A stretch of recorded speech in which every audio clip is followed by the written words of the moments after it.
Voici une courte vidéo sur la classe inversée.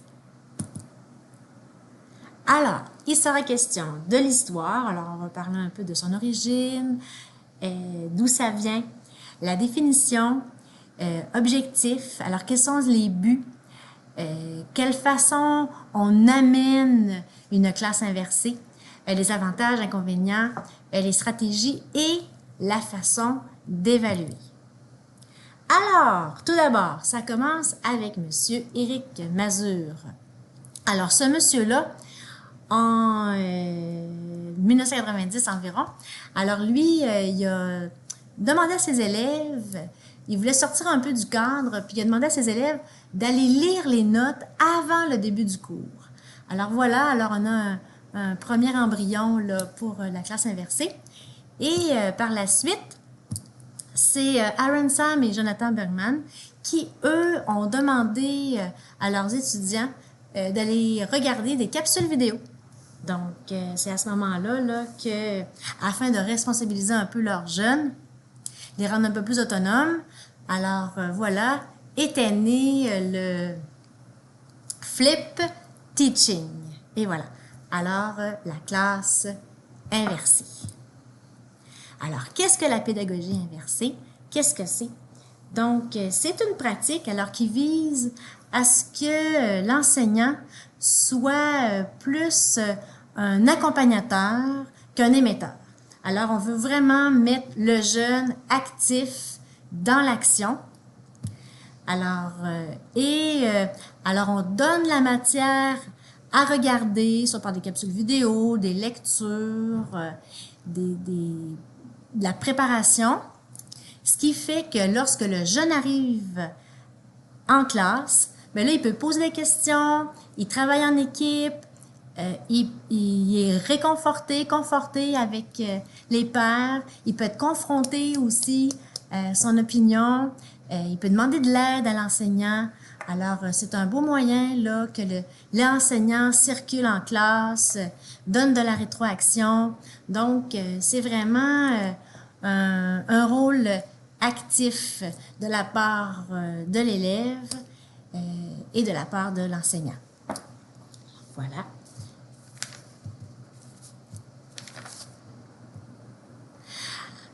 Alors, une image ici qui traduit bien la classe traditionnelle versus la classe inversée. Donc, dans la classe traditionnelle, là, le jeune, l'étudiant est un peu plus passif. Hein? Dans son bureau, il écoute, écrit. Alors, on voit là qu'il est un peu plus passif.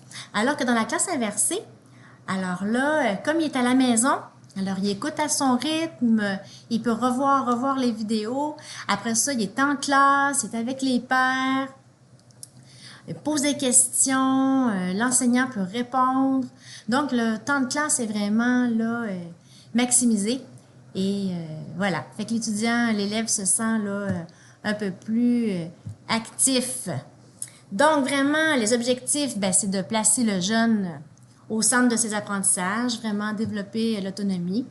Optimiser, vraiment rendre maximal le temps de classe. Alors, on sait à quel point c'est précieux. Offrir de la différenciation. Alors là, comme l'enseignant peut suivre le jeune, alors il est à même de voir le progrès de celui-ci là en classe.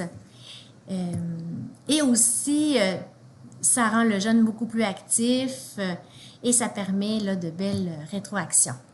Alors, comment on implante ça, une classe inversée?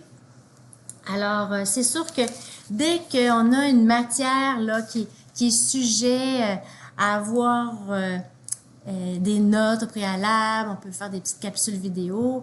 Donc là, c'est certain là, qu'avoir une plateforme en ligne, ordinateur, iPad, donc ce sont là assez nécessaires. De plus, il existe un grand réseau d'entraide sur le web pour les gens qui désiraient là, en connaître davantage sur le type là, de classe inversée. Là, il y a vraiment une belle communauté d'entraide qui est là. Alors, la classe inversée, alors il y a vraiment deux phases.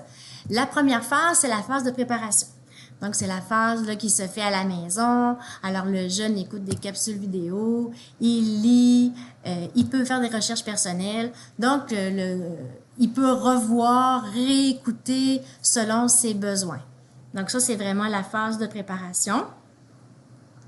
Et aussi, rien n'empêche d'avoir des petits quiz, des questionnaires pour aller vérifier le niveau de compréhension là, du jeune selon là, ce qu'il aura regardé et écouté. Ensuite, il y a la phase d'approfondissement. Donc, cette phase-là là, se fait en classe. Donc là, c'est le temps.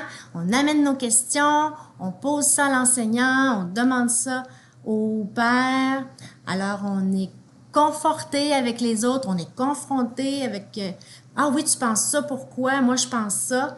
Donc, et l'enseignant circule. C'est le moment là d'approfondir un peu plus là, la compréhension et donner des belles rétroactions. Voilà.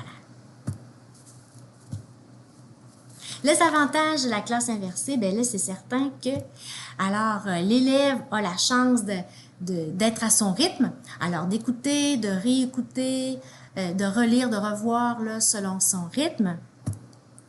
Alors, ça favorise la responsabilisation de l'élève, son autonomie. Ça favorise vraiment un suivi personnalisé de l'enseignant, hein, parce que l'enseignant là, voit vraiment le progrès du jeune en direct, là, en classe. Alors, le temps de classe est vraiment maximisé, c'est vraiment optimal, puisque la matière a déjà été vue antérieurement.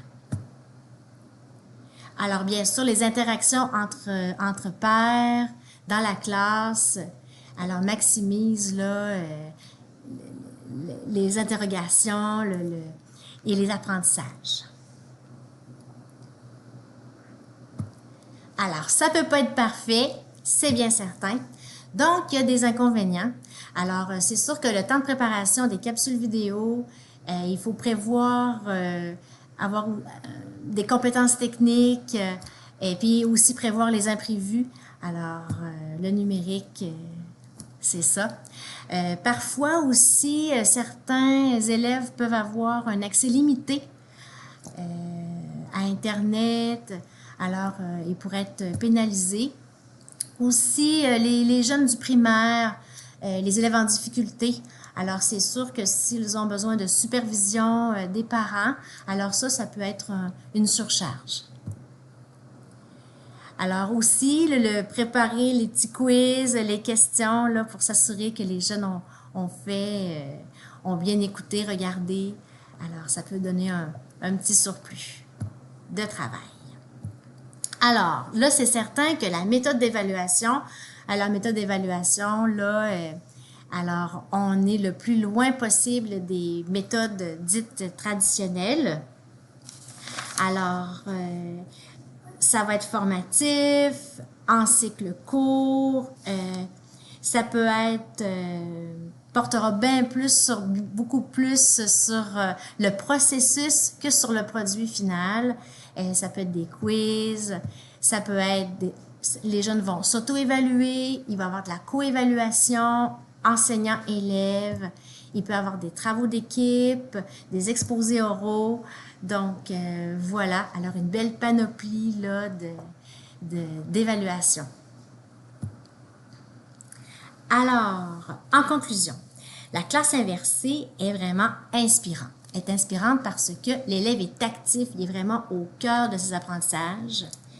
Et on libère du temps de classe et on sait que le temps de classe, c'est vraiment précieux. Donc, voilà, ça fait que ça, c'est vraiment intéressant. Avant de se lancer dans ça, alors c'est certain que ça demande une grande ouverture, une grande implication de l'enseignant, de l'équipe école, des élèves, aussi des parents. Et aussi, avant de sortir là-dedans, ben, peut-être communiquer, aller voir la belle communauté sur le web pour donner un coup de main là, pour les personnes qui désiraient là, aller un peu plus loin avec cette philosophie, cette vision. Et aussi, il faut être prudent. Les études en ce moment ne sont pas assez nombreuses pour certifier que la classe inversée est vraiment offre les bienfaits. Donc, il n'y a pas encore d'études assez nombreuses. Alors, bien que Cormier et Voisard ont observé que les notes étaient plus élevées dans leur cours dans la classe inversée que dans leur cours traditionnel. Et ils ont expliqué ça grâce à la rétroaction. Alors, ils ont dit que ça, c'était grâce à la rétroaction. Et Hattie et Timberley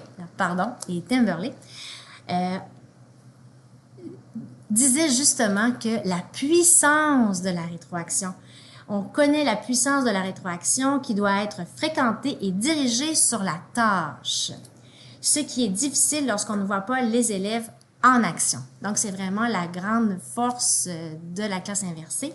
Alors donc, c'est une approche qui est inspirante, mais on doit être quand même vigilant puisque les recherches n'ont pas démontré encore les bienfaits pour l'instant.